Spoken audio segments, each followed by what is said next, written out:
కాకినాడ జిల్లా ప్రతిపాడు నియోజకవర్గం జగ్గంపేట స్థానిక ఆర్య వైశ్య కళ్యాణ మండపం వద్ద గల కన్యకా పరమేశ్వరి దేవాలయంలో శుక్రవారం శ్రీ వాసవి కన్యకా పరమేశ్వరి అమ్మవారి ఆత్మార్పణ పూజలను మావిళ్లపల్లి రామకృష్ణ వేద పండితుల ఆధ్వర్యంలో ఘనంగా నిర్వహించారు. ఈ కార్యక్రమానికి ముఖ్య అతిథులుగా కాకినాడ జిల్లా టీడీపీ అధ్యక్షులు, జగ్గంపేట ఎమ్మెల్యే జ్యోతుల నెహ్రూ సతీమణి, జగ్గంపేట కోఆపరేటివ్ సొసైటీ మాజీ అధ్యక్షురాలు జ్యోతుల మణి, ఆంధ్రప్రదేశ్ రాష్ట్ర Arya Vysya welfare and development corporator director Kotha Venkateswara Rao ముఖ్య అతిథులుగా హాజరయ్యారు. అనంతరం అమ్మవారికి పట్టు వస్త్రాలు సమర్పించిన జ్యోతుల మణి అనంతరం అమ్మవారిని దర్శించుకొని తీర్థప్రసాదాలు స్వీకరించారు. ఈ పూజలను పొట్టి రాజేష్, శ్రీవల్లి దంపతులు పీటలపై కూర్చుని భక్తి శ్రద్ధలతో వాసవిమాతకు ఉదయం పంచామృతాభిషేకం, పతాకావిష్కరణలతో ప్రారంభించి గణపతి పూజ, నవగ్రహ శాంతి హోమం, పూర్ణాహుతి, కుంకుమ పూజ, లలిత సహస్రనామం, మహిళలు 108 ఒత్తులతో దీపారాధన నిర్వహించి వాసవిమాతకు పూజలు నిర్వహించారు. ఈ కార్యక్రమంలో జగ్గంపేట మండల అభివృద్ధి అధికారి చంద్రశేఖర్, జీను మణిబాబు, మానేపల్లి బంగారాజు, కొత్త భైరవ, కృష్ణ, అధిక సంఖ్యలో ఆర్యవైశ్య మహిళలు పాల్గొన్నారు.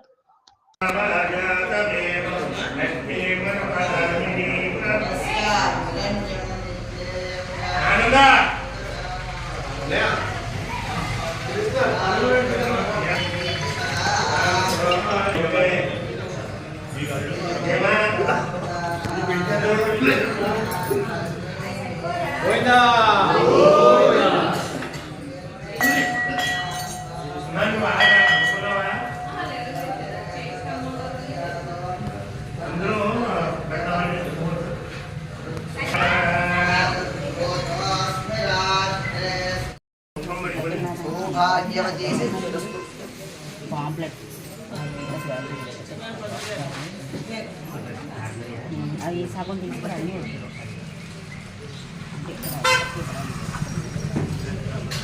చెప్పావా భవానికి?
లేట్ అవుతాయి.